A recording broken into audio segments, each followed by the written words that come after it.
What is happening, everybody? James Hancock here, and back to review the new movie Infinity Pool, an intoxicating and alluring cinematic experience served up by writer-director Brandon Cronenberg. And this is one of those flicks that I imagine is going to have a lot of more sensitive viewers completely, totally fainting in horror, which, from my point of view, is exactly the kind of movie-going experience that we need a lot more of. And initially, I'll go totally spoiler-free, apart from things that are mentioned in the trailer or the official synopsis. And not to worry, I'll give you a proper warning before diving into anything too specific, but rest assured, there's all kinds of juicy mayhem in here to enjoy for moviegoers out there who like it when their movies play a little rough. But this film is coming out on Friday, and if you're unfamiliar with the film, here's the official premise. Guided by a seductive and mysterious woman, a couple on vacation venture outside the resort grounds and find themselves in a culture filled with violence, hedonism, and untold horror. A tragic accident soon leaves them facing a zero-tolerance policy for crime. Either you'll be executed, or, if you're rich enough to afford it, you can watch yourself die instead. So I can safely say I've never seen a movie quite like this. It's a wildly unpredictable movie at every turn, but I should mention that the film stars Mia Goth and Alexander Skarsgård, and it's just one of those movies that defies easy categorization in terms of its specific genre, and I love that. I hate it when people say, oh, this is a drama, and this is a horror film, and this is a comedy, and they're never allowed to kind of blend or overlap. And at first I thought this was going to be one of those kind of hellish, like life in prison movies like Midnight Express, but then it just completely blasted off into this deranged, paranoid science fiction terrain. And I kind of was like vaguely aware of that from the trailer, but I'd kind of put the trailer out of my mind before I actually saw the flick. But best of all, it serves up generous heaping quantities of erotic titillation as well as gruesome violence and horror. And as I always say, sex and horror, they go together like chocolate and peanut butter, so it's safe to say I was a very happy moviegoer during most of this experience. But there's also some really interesting, subtle social satire at play, and I think the way it's employed in this film, I actually found it to be superior to films like Triangle of Sadness. Triangle of Sadness, it was admittedly a very funny movie, but toward the end it got very heavy-handed and very obvious by comparison to this film. But this is one of those films that explores what goes down when extremely rich people decide to indulge in all kinds of murderous mayhem. But last night, luckily, there was an advanced screening in my neighborhood, and even though it's just a typical Regal theater, your average multiplex, they went the extra mile and they had actors dressed up as the masked figures from this movie on either side of the screening room. And as I walked up, they were kind of almost like blocking the way and kind of looking at me very intently. Anyway, it definitely enhanced the experience. I was like, A, am I allowed inside? And B, do I want to go inside? And anyway, that was just a very fun part of the overall movie-going experience. But let me start with the broad strokes. Writer-director Brandon Cronenberg, he continues to level up, in my opinion. I thought Antiviral back in 2012 was a very impressive debut, and then we had to wait 8 years for his follow-up, the film Possessor from 2020. And I thought Possessor was a step up from Antiviral, and I think Infinity Pool is a giant step up from Possessor. And Mia Goth, holy shit, if you're a Mia Goth fan, whether you're talking about films like Nymphomaniac by Lars von Trier or last year's 1-2 Punch by Ty West when they did X and Pearl back-to-back, Mia Goth is rapidly becoming one of my favorite actresses of her generation. When it comes to her taste in material, her taste in directors, her talent, her wild, uninhibited nature, and just her overall just frank sex appeal. I mean, she is hot as hell. She is just getting better and better, and this might be her best work to date. And Alexander Skarsgård, he's still a very ruggedly handsome guy, and he's still got a lot of that muscle that he packed on for the Northman last year. But this is a great change of pace for him, completely different kind of character. And in his face now that he's getting a little older, he's slowly but surely turning into his dad, Stellan Skarsgård. And I approve because I think Stellan Skarsgård is one of the best actors out there. And I don't know if this is a blessing or a curse, but it'll be impossible to discuss Brandon Cronenberg for the rest of his career without mentioning his father, David Cronenberg. I mean, David Cronenberg is one of my all-time favorite filmmakers. For over 50 years, he's been giving us truly groundbreaking, provocative, transgressive, just like mind-expanding films, from exploring new sexual terrain in films like Crash to exploring basically divorce horror in the context of a film like The Brood. I think David Cronenberg, you really can't say enough positive things about him. So I hope that Brandon Cronenberg is out there making babies, because I guess my dream would be that the Cronenberg family continues to write books, make movies, design video games, paint, provocative art, do whatever they got to do. But I hope that this gene pool will continue to horrify and titillate and arouse us for many more generations to come. But getting down to the movie itself, this is a movie that knows exactly what movie it wants to be, what story it's telling, and what style to employ to tell the story as effectively as possible. And there are going to be plenty of people where it's just not for them. They're going to say this is too shocking, too provocative, too mischievous, too devilish. But there are going to be other people who just walk out of here with like a big old Jack Nicholson grin, like, oh my God, like, let's go out and get weird, because I'm not ready to kind of let go of those emotions quite yet. And sadly for the U.S. release of the film, it's been cut down to an R rating. And for those who don't know, the initial cut of this film received an NC-17 rating from the Motion Picture Association and Neon. They appealed the classification. The rating was upheld, and so for the theatrical release, the movie has been re-edited for an R rating. And I know at Sundance they played the NC-17 version, but these kinds of battles make my vision go red. I feel like the Motion Picture Association of America has long since outlived its usefulness. Movies should just be unrated, or PG-13, or G, or whatever, like kids movies, Marvel movies, and movies for adults. All this nonsense about trying to, the movie business has so many obstacles right now and is facing so many headwinds. The last thing we should be doing is fiddle fucking around with whether or not a movie is an R or an NC-17. It's so arbitrary and so subjective. For me, the NC-17 rating has never managed to achieve what it was supposed to achieve, which was basically allowing really sexually adventurous art house movies to get a rating that didn't make it sound like porn.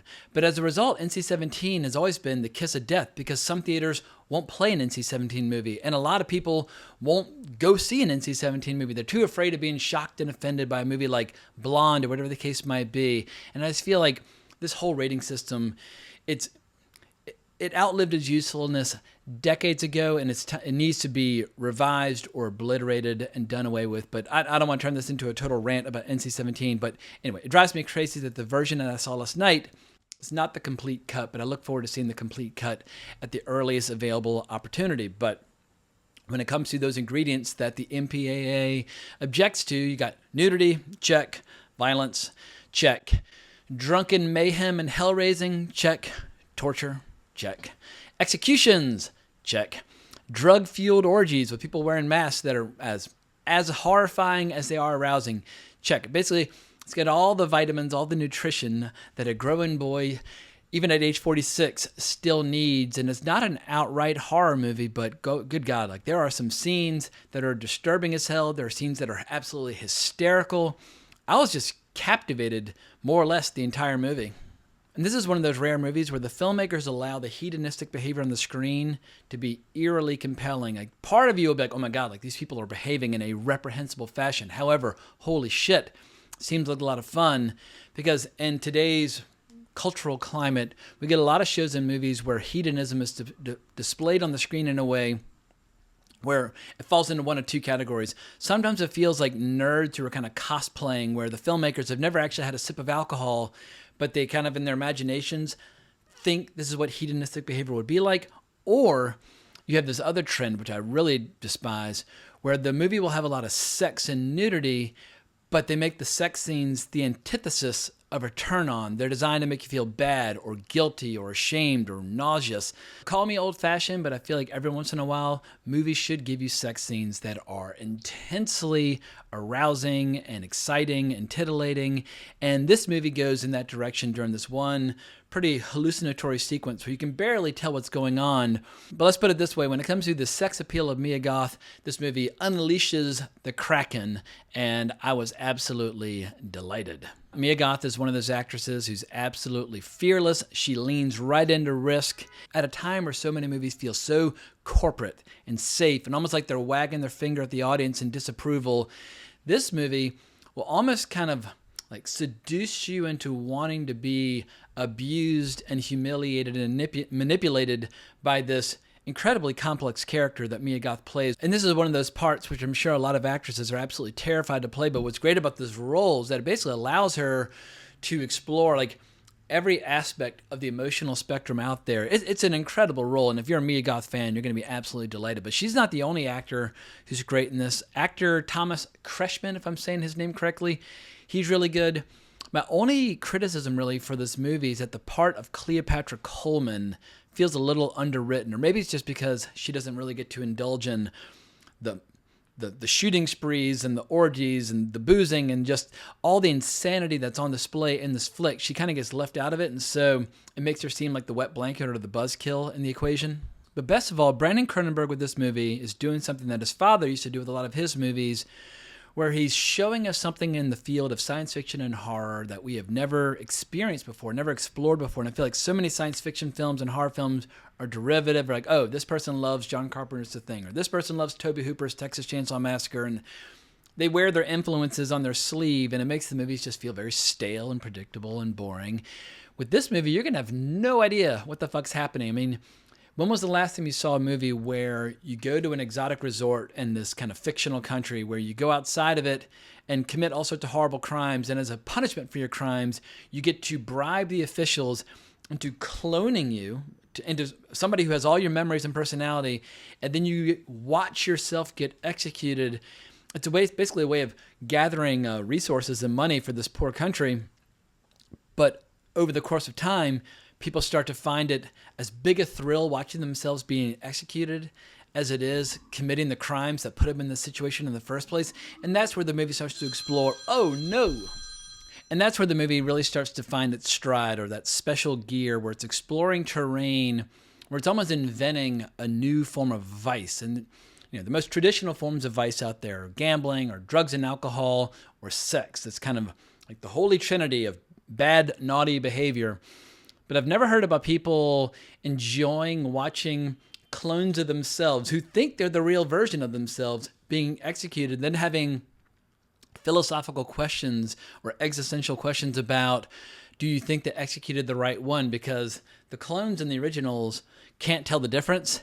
And I just sat back, I was like, God damn you, Brandon Cronenberg, like that is some clever, imaginative, original shit. And I just think, or at least I hope, he's going to continue to evolve and grow as a storyteller the same way his father did. I mean, David Cronenberg, if you look at his films from the mid-'70s up through like the early 2000s, he just kept having all these different periods. And I really enjoyed Crimes of the Future last year. That was one of my favorite films of last year, and I thought his best film in 25 years. Who knows, maybe Brandon and David will make a movie together before David moves on to filmmaker heaven. David's getting a little old at this point, but if you have a taste for off the beaten path cinema, if you think movies should be cruel, or that movies should be dangerous, or if you think movies should allow you to experience emotions and or desires or vices that you've never even thought of before, Infinity Pool is going to be the movie for you. Or if you just want to see Mia Goth acting her ass off and doing a great job, her fans are going to be thrilled and overjoyed with this flick. But before I wrap up, I want to make one final point that requires me to go into spoiler territory. So if you want to go into this movie totally clean, totally fresh, bail out now, last warning, 3, 2, 1. But I want to talk a little bit about social satire. And there have been a lot of movies recently that have taken a few shots at the rich and famous, the upper classes, whatever term you want to use. And I'm talking about movies like Parasite or movies like Triangle of Sadness, movies that I've really enjoyed. But I think what some movies overlook or some movies fail to explore is that if you really want to skewer a certain group, and particularly the very rich and the very powerful, there needs to be a part of the movie that also celebrates them. And I feel like that's why Succession is so successful as a show. On one hand, they're poking fun at this family that runs this giant media empire and how ridiculous it is for so much power to be in the hands of so few.